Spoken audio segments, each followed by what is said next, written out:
Well, hello everyone. Welcome to Redneck Ways. How's everybody out there in YouTube land? Well, I hope you guys said fine and dandy. It is Tuesday evening, guys, and it is it's 9:30. 9:30 on the dot. Tonight, guys, we're going to be looking at this little Motorola that one of my subscribers gave me. Polish hot dog. We're going to go a little bit more in what's the word I'm looking for? In depth. I'm trying to figure out what this little button's for. It's probably something easy. I was thinking maybe it was a lot. Because it kind of reminds me of another radio I have in the house. And it has a little lot, the shine. And on the battery sets, the reason why they put the put a lot button on it, because you don't want a light being on all the time. It would kill your batteries. So I'm thinking that might be what it is. But really, I've looked at the schematic and everything, which I'll put up right here, and it really didn't show anything. But before we get into this even more, I was going to show some pictures of Motorola. I think the company Motorola, made some of the most beautiful radios, and they did a really, really good job. And back when they was making these all made here in the United States. So, very, very sentimental to the Motorola I am. I believe that was my first cell phone, too, was a Motorola. But anyway, check out these pictures, guys.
Alright, ain't those awesome, guys? Beautiful, beautiful radios. Guys, I was down at Walmart yesterday and just kind of looking around. And I was looking over, I was trying to find some cologne, some cheap cologne. And didn't really find it, but I did run across it. They got their Dr. Sasquatch soaps out for Christmas, I guess, or around Christmas, or winter, I guess. This is Snowy Pine Tar. And man, this smells good. Yep, Snowy Pine Tar. And it's a pretty good block. Now, it's not cheap. It is not cheap. It was $8 for a block. But that'll last forever. I mean, I won't be using that just ever, That ain't going to be my everyday soap. Just special occasions, everybody. But ain't that cool? Or cool. How cool can I borrow soap? I wish we had smell vision, because, man, it smells so good. It just been in the shed here for the last couple hours. The whole shed smells like it. It smells so delicious. But anyway, guys, I was looking. We're going to get into this little radio right here in a minute. But I was looking through this little book from, I think this is the 30s. This came out, Popular Science, and I was kind of flipping through it, trying to get some ideas, maybe to build a little radio. And I came across the little one, and it's a one-tuber. I'll show you real quick. Let me see. I had it marked. Here it is. It's a one-tube radio right here. Here's some more of it. It takes the tube is, let me see, is a 12. Man, I got my glasses on. I still can't read it. 12B. Let me get my magnifying glass. This small print. Now let's try. It is a 12B8GT octal tube. And you build your little one tube radio. And over here is another little picture of the diagram. It looks something like that right there. And I'm thinking about trying to build it. It don't look very hard. And I think I can get all the parts pretty easy. But it kind of reminded me, when I was looking at that, it kind of reminded me of this little ocean hopper that I have. This little ocean hopper here. It's Allied Radio Corporation. Pretty neat little radio. Got a little chicken head dial on it. But this one's a 2-tube. It has 2 tubes, but it has the same antenna coil, or the same coil, that I would need for that. Something happened to this on me. This did work. I bought it. Somebody recapped it and everything. And I actually blew the detection tube too. I do believe the detector tube or whatever it is. What had happened, and I didn't know it, this big old resistor right here came loose. And I guess when it came loose, it went over and touched something, and it blew that tube. And that's a pretty good size resistor. So, I mean, you can see how big. I don't know, maybe it says what it is on it here real quick. It's a top A, B. Now it's shaking. I can't see. It's a 2,250 10 watts. I think it's, man, I get it. I went, guess, thong, and I can't read it when it does that. Stop. There we go. It's a 10 watt, and it's a 2250, and that is a big resistor. But yeah, that just came loose. Somebody must have not soldered it, because whoever recapped it must have just accidentally not I don't know. I don't know what happened. I just know it's broke. But since I got this out, I want to check these tubes and see what they are. Let's see. This one is, can't really read it either. It's a 12. Maybe getting a lot here. 12C or 6 GT. 12J5. It's a 12J5 GT. And it's an octal. I don't know what this other one is. The other one's blown. I'll see what it reads. I don't think there's any markings on it any longer. I don't see anything. So it looks like if I want to build that little radio, I'd have to order a tube. I don't think that'd be set. Like I said, I could look in a tube manual and see if that would be able to, if this one I could use. I don't think I could though. But I got to order stuff anyway, because I need the tube sockets. I'm going to need 2 tube sockets.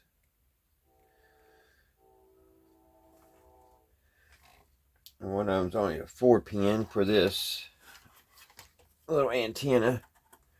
Those are really neat. They just plug right in. Little antennas do.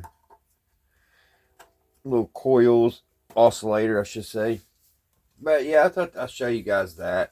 I'm going to try to build a little 1-tuber shortwave. That's what it is, 1-tube shortwave radio. Probably won't do much, but it'd be fun building it. So let me get this put up, guys, and I'll be right back. Alrighty, guys. Let's talk a little bit about this little Motorola radio here. It is a 1967 Motorola. What just happened? Go back. Okay. It was made in the United States. Motorola Incorporated. Year 1965, guys. I told you wrong. 1965.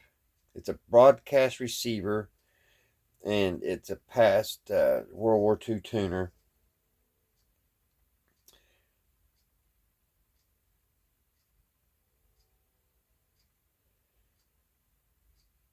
Okay. It has 8 transistors, semiconductors, main principal, super hat with RF stage, ZF-IF, 455 kilohertz, 2 AF stages, tuned circuits, 7 AM circuits, wave bands, broadcast only. Power type, line batteries, any type, 120, 6-volt.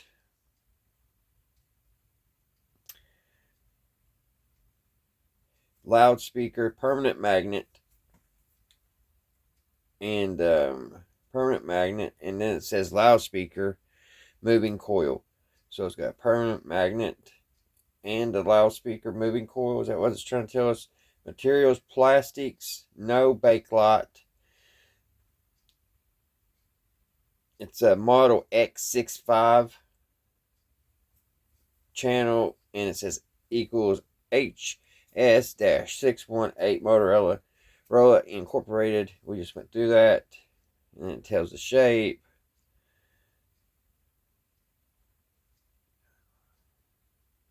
And that's about all. So it's a 1965, 8 transistors, 7 AM circuits, broadcast only. And it's a 6-volt power system on it. Pretty cool, pretty cool. Now, here's the thing. We're going to look inside of it. And you're probably wondering, well, how you get in this thing? Because I was. It has 3 screws. It has one here on the bottom. And then it has 2 up here by the handle. Here's the other one. And you don't even have to take the knobs off. But if you want to take them off and inspect them, they're pretty cool because they're metal. They're not plastic. They're actually metal. But it looks like a chrome covering. Oh, I got that up. I kind of wiped behind it there.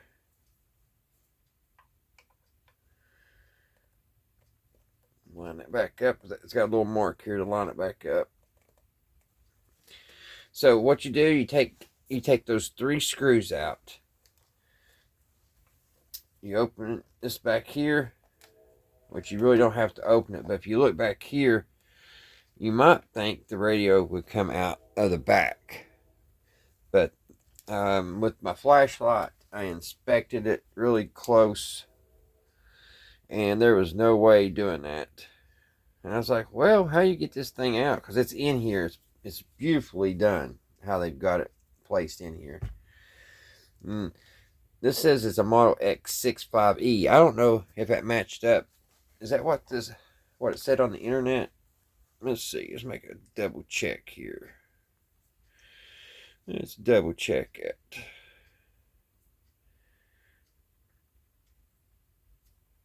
Where does it say the models? There's that model.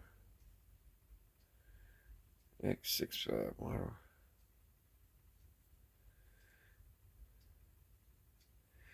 X65, is that? Yeah, that's what we said, wasn't it? X65. I don't know what the E is, but okay. X65. So I was right. The internet was right. But anyway, back to how you get notes. Look how beautiful this is. This is a 1965. This radio's been well taken care of. I guess these little vents are air hose. I'm not for sure. It's just so clean. But if you gave up on how getting this out, I guess I'll tell you. You only have to open the back, guys. You take those screws out, and it comes out up here. The whole front of the radio comes out.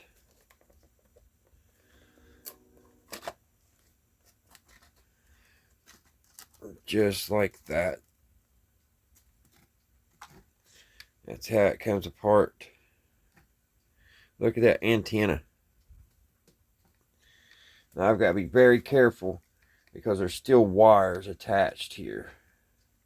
This earphones and stuff like that. So I'm going to set it over here on the table, and I'll put you guys up on Sky Vision because I don't want to move those wires and break one off. So let me put you guys on Sky Vision for a minute. We're going to kind of look at this.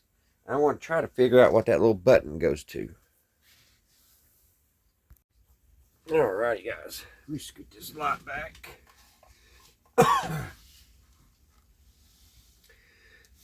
So it looks just as good inside of it.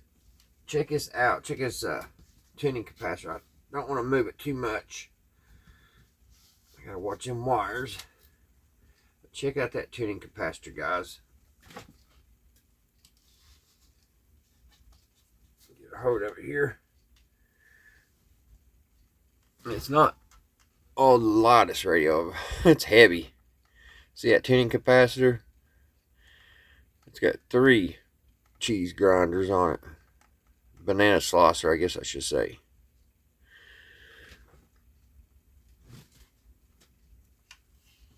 Alright, let's look in here and see what that button does.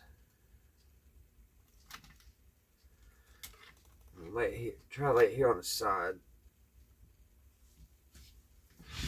Okay. I don't know if you guys can see. Oh. Alright, what do you do, button? Okay, it has 2 wires. It has a yellow and a brown. Yellow and a brown.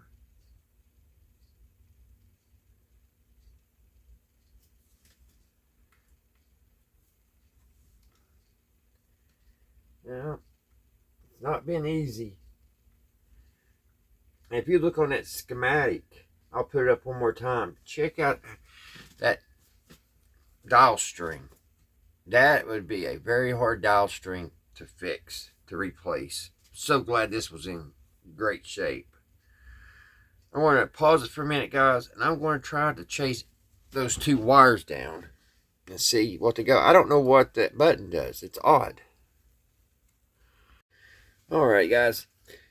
I came to the conclusion it's just a button. Like if you're listening to a radio, I guess if somebody comes and talks to you or something, you can push it and it kind of mutes the radio because the 2 wires run over to the speaker. So I'm not for sure. Maybe one of you guys out there know 100%, because they don't really say anything in the schematic that I can see. And then looking at it, it's definitely not a lot. Alright, guys, I'm going to put this back together before I accidentally disconnect the wire. So I'll be right back. Alright, guys, got it back together. What's also cool about this, guys, is the cover. It's got a cover, and it's got 2 little holes here cut out. And it goes on the front just like that when you're not playing it. And then when you want to get it out and use it, you can just put it right here on the back, and it matches the snap. So you snap it right like that, and there you go. And it's back in order. Alright, guys, let's listen to it for a minute.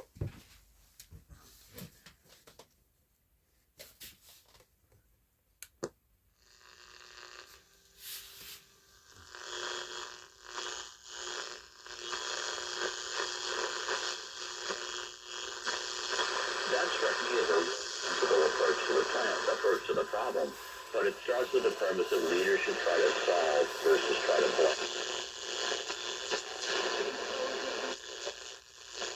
Those on both sides of the river, right? Both Missouri and Illinois?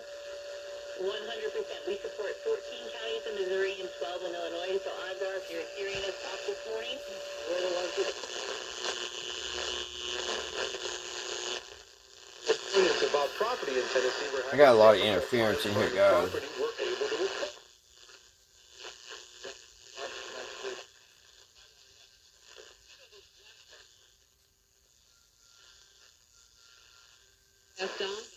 Tree and Roy Rogers, revitalizing Western music with their own wacky humor. Come early and enjoy a cowgirl-style fashion show by Blue Country and activities for buckaroos, including lassos, yodeling, photo booth, and face painting. Get your tickets today at harkenhall.com. Just 11 minutes from downtown Nashville.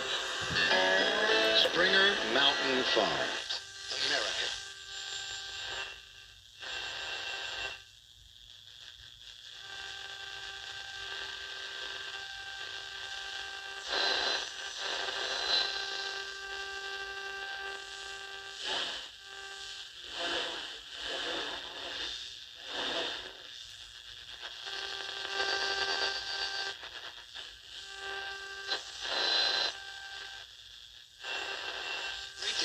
All natural, simply superior Springer Mountain Farms chicken for you and your family to enjoy.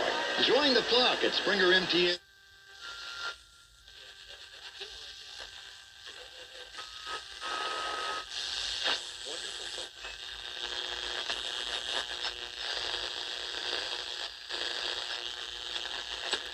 Of the red states be putting all the pressure that they administration. Right. And you're right, instead of feeding kids, Clark and the government.